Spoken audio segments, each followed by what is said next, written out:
É isso mesmo? As grávidas têm que evitar a cafeína? Elas devem evitar o excesso de cafeína. Se quiser tomar um café com leite de manhã ou 2 xicrinhas de café durante o dia, não há problema. O excesso da cafeína, ele deixa o estômago muito ácido, aumenta a acidez gástrica, que a gente chama.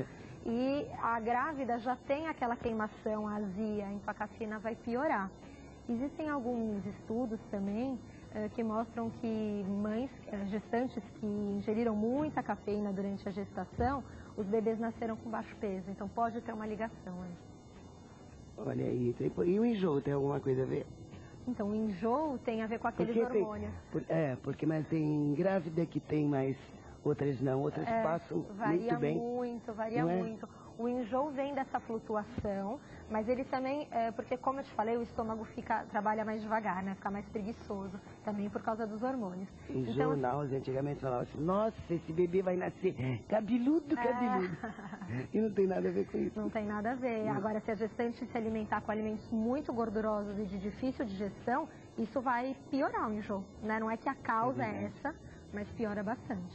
Bom, vamos falar um pouquinho mais dos grãos, aqui tem castanha. As nozes, elas são ricas em zinco, e o zinco ele é importante porque ele aumenta a imunidade, então aumenta as defesas do nosso corpo contra os bichinhos. E ela é rica em magnésio, e o magnésio ele relaxa a musculatura uterina, então é legal porque isso previne... Favorece o momento do parto, né? Na verdade, previne uma contração uterina fora de hora. Fora de hora. E ele também relaxa a musculatura, relaxa as artérias uterinas. Então deixa fluir melhor o sangue, os nutrientes. Então o magnésio é muito importante. O farelo de aveia também é rico em fibras. E todos esses minerais, zinco, magnésio, selênio, fósforo, que são minerais, cada um tem a sua função específica no nosso corpo e no da gestante. E como ficam os tais desejos de guloseimas? Eu estou vendo que tem uma barra de chocolate aqui. Então, os desejos também são causados pela flutuação hormonal. E o chocolate, ele é um aliado, porque o chocolate, o cacau, né, é rico em cobre. Então, o chocolate meio amargo ou ao leite é rico em cacau, né, eles são ricos em cacau. E, então, são ricos em cobre. E o cobre, ele ajuda a evitar a anemia. Então, ele previne, né? Ele pode prevenir a anemia. Lógico que a gente tem que se alimentar também com alimentos ricos em ferro. Não adianta só comer chocolate e falar, não vou ter anemia. Ele ajuda a prevenir a anemia e ele é importante no desenvolvimento do sistema nervoso do bebê. Agora, os alimentos ricos em ferro são as proteínas animais, né? E algumas proteínas vegetais, como o feijão, por exemplo, a gente chama de leguminosas. Feijão, grão de bico, ervilha, lentilha, são ricos em ferro também. O ferro da carne bovina, por exemplo, que é uma proteína animal, ele é mais absorvido, ele é mais facilmente absorvido. Para a gente aumentar a absorção de ferro, tanto da carne quanto dos vegetais, por exemplo, o agrião é rico em ferro, a beterraba, a gente deve, a gestante, né, e todos nós devemos ingerir um copo de suco de fruta cítrica durante a refeição, porque a vitamina C ajuda na absorção do ferro. Muito bom. Vai ajudar. Tem laranja e outras frutas também. Outras frutas cítricas. Mais uma pergunta das ruas de São Paulo.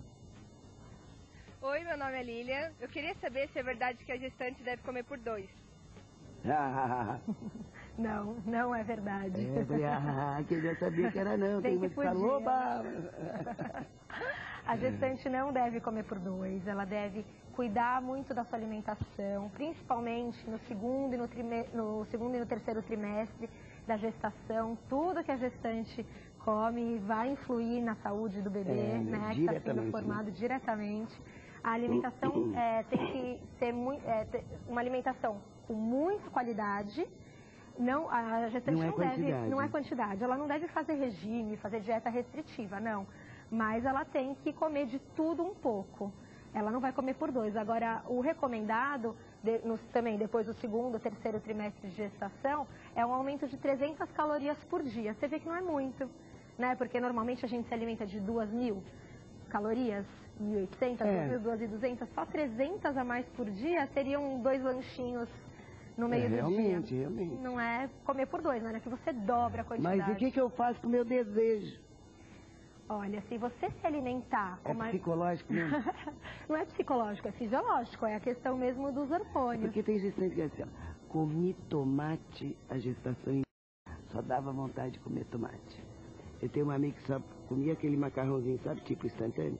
Ela só tinha vontade de comer aquilo, não queria mais nada. Podia ter vontade de alguma coisa mais Isso é saudável. estranho, não é? Às vezes o corpo está pedindo algum nutriente que está faltando. Mas claro, você não pode Né? comer um único alimento por um período, né, longo. Mas às vezes, eu estou louca para comer carne, eu só quero churrasco. Às vezes essa pessoa está com uma anemia lá e nem está sabendo. Se eu fico 3 dias sem comer carne, eu fico desse jeito, viu, gente? Oxe, olha, eu como de tudo. Mas a carne vermelha... Aliás, acho que tem até uma pergunta sobre isso aqui. Vamos ver.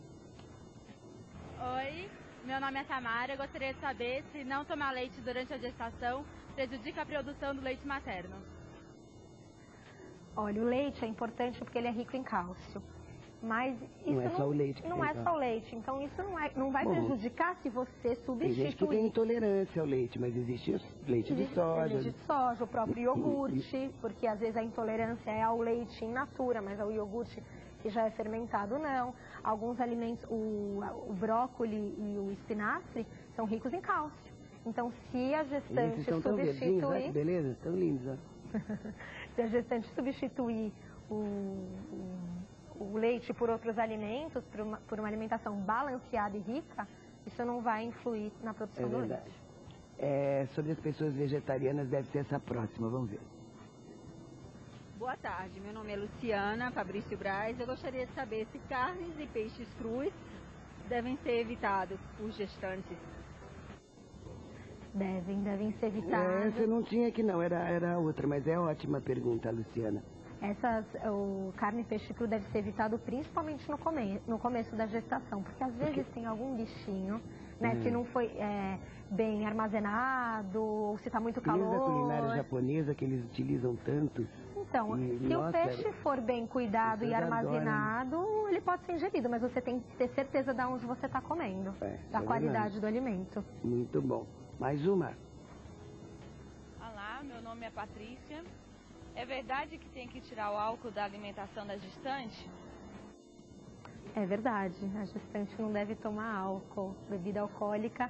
O álcool, ele atrapalha... Nada, nem uma taça de vinho, nada. Nem uma taça de vinho, porque o álcool vai atrapalhar na produção das proteínas. E as proteínas são extremamente importantes. Todos os órgãos do bebê, a mama da gestante que aumenta, o útero que aumenta, líquido amniótico, placenta, tudo isso é formado por proteína. Se o álcool atrapalha a produção e a formação dessas proteínas, ele deve ser cortado da alimentação.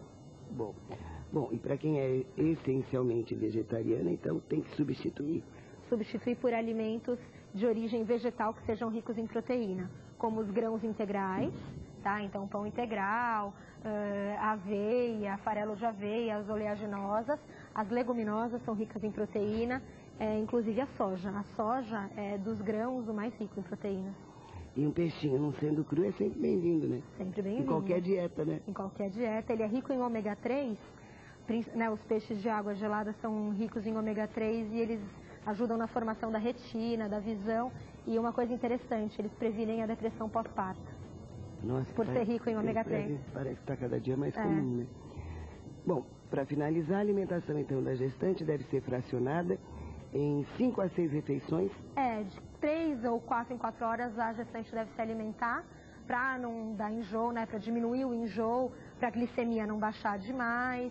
Então vai comendo fracionadamente refeições menores, porções menores para ajudar essa digestão também. Que tudo vai ficar muito bem, tanto a futura mamãe como o bebezão que vai nascer. Isso aí. Não é isso?